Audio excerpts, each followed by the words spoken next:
notes from my June 2024 reading of Hawking by Jim Ottaviani and Leland Myrick. Today is Saturday, 8 June 2024. I am Tanis Coralee Leonhardi, she, her, hers of Seattle, and I just finished, before filming this, a biography in hardcover graphic novel form on Stephen Hawking. I should say physicist, occupation physicist, Stephen Hawking. So the book is Hawking by Jim Ottaviani and Leland Myrick, 2019 second publisher, first edition. So the name of the publisher is first, second. Hardcover, ISBN in the video description. I started reading the book on Wednesday, 5 June 2024 and finished it today, Saturday, 8 June 2024. It is 298 pages.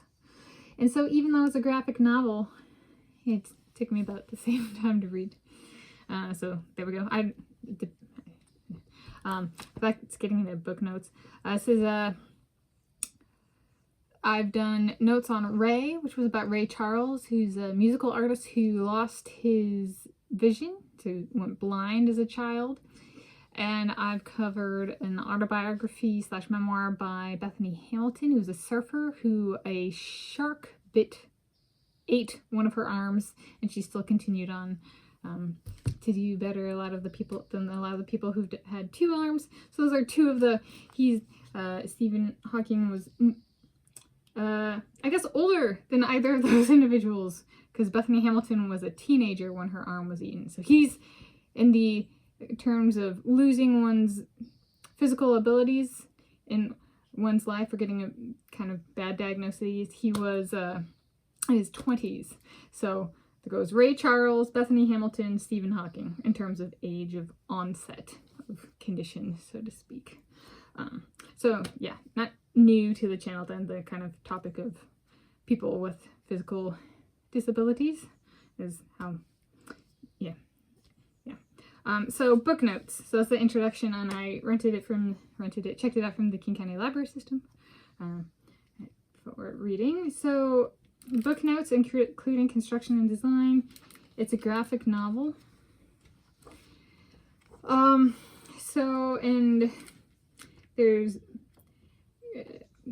then of the graphic novel, there's not really chapters. However, there is like headings at the top of some of the pages for like, this spans this period of time, and this is kind of the theme we're talking about in this section. So in that sense, they're kind of chapters, but not really boldly defined.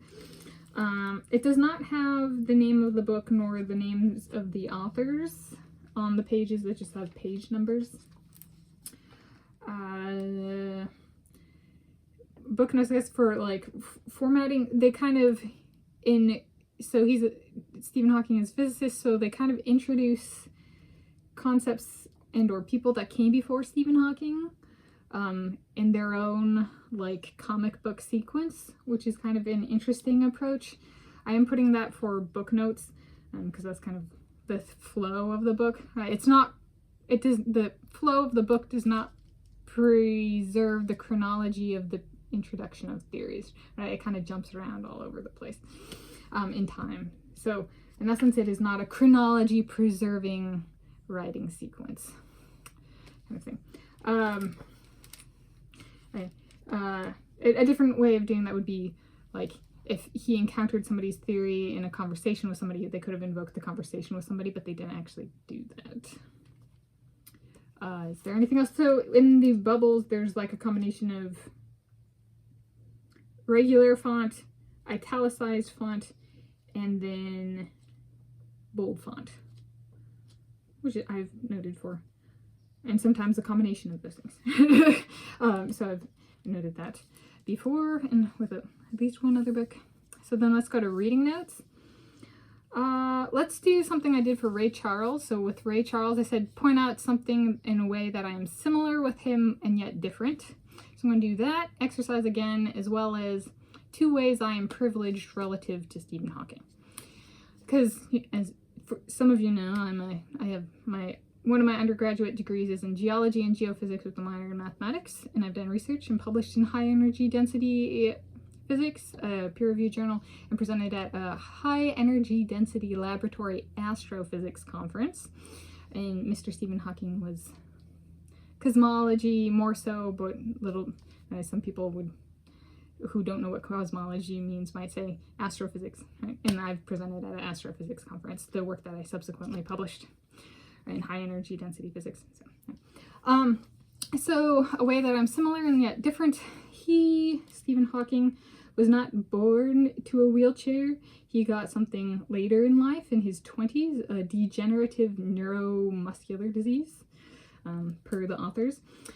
And he was in his early 20s. I was in my early 20s when I was diagnosed with cancer. So that is a way that we are similar. We both had our daily habits and lifestyles disrupted.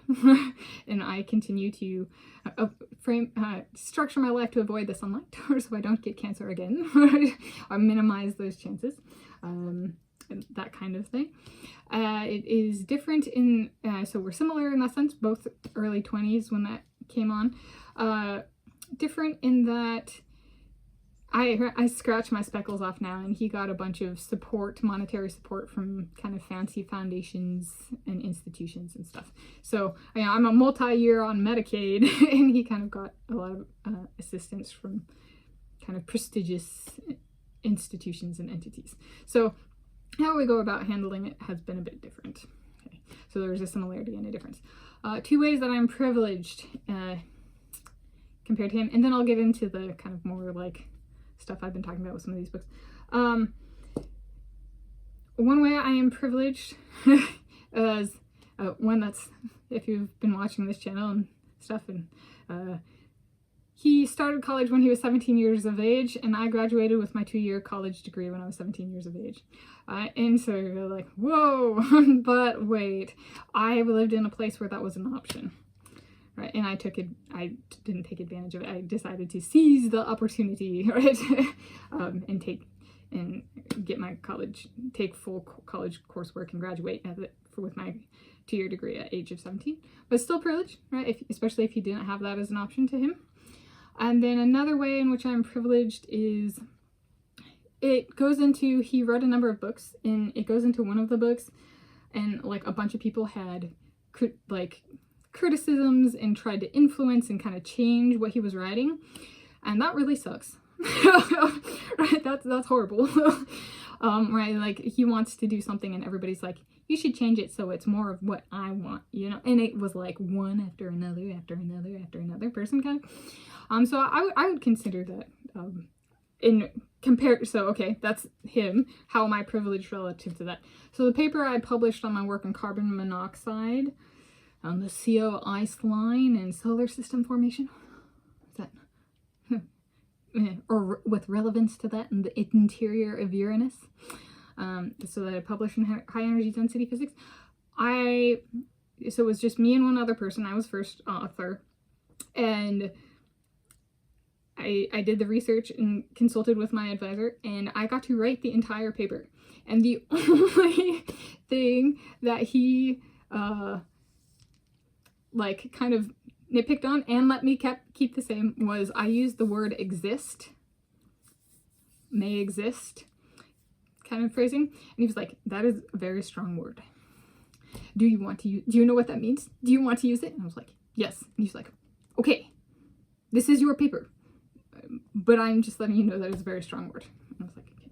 So, right, I get to keep that versus he got rid of all the equations he wanted to include in the book kind of thing. So I would consider that to be a privilege, that I got to write my own paper and publish with the word choice that I wanted, right? So it was just me and my advisor, and I was first author and he was second author.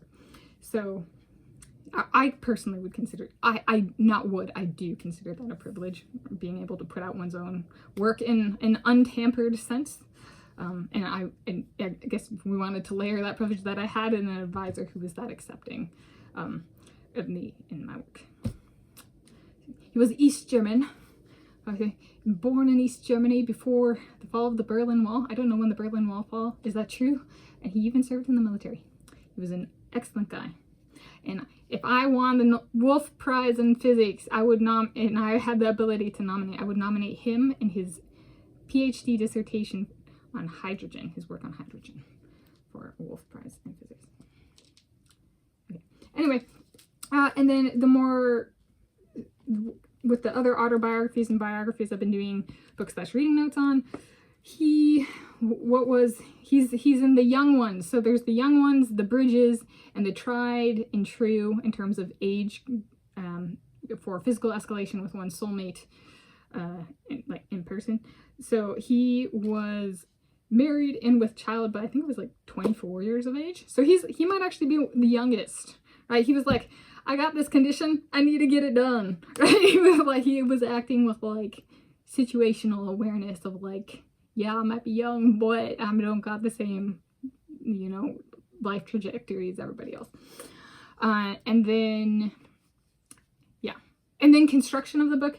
So the authors say they approached Stephen Hawking about writing the book in 2012, and it was published in 2019. So it falls into the 6 or more years for construction category. Though it doesn't talk about field work or anything like that, like where they went to get. It says they referenced like there was a bunch of panels and stuff in making the book, and they put references and stuff, but that I don't. So maybe that's their field work, just reading other stuff. And including consulting people. I think they list people.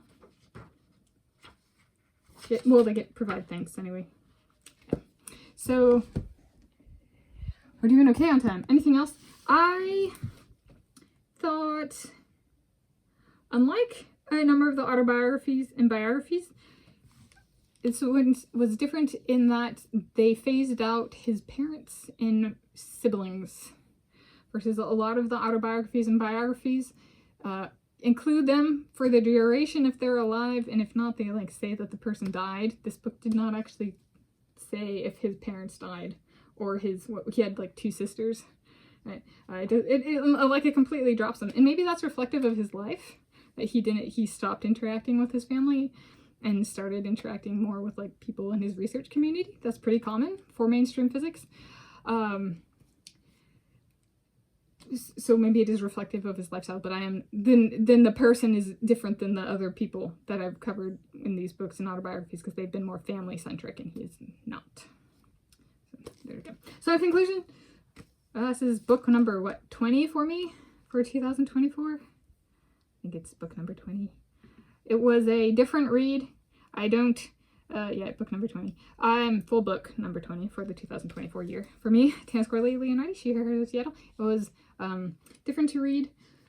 I don't read graphic novels, so very often, if at all, but a long time ago, being 15 or more years ago. So it was a different read. So there we go.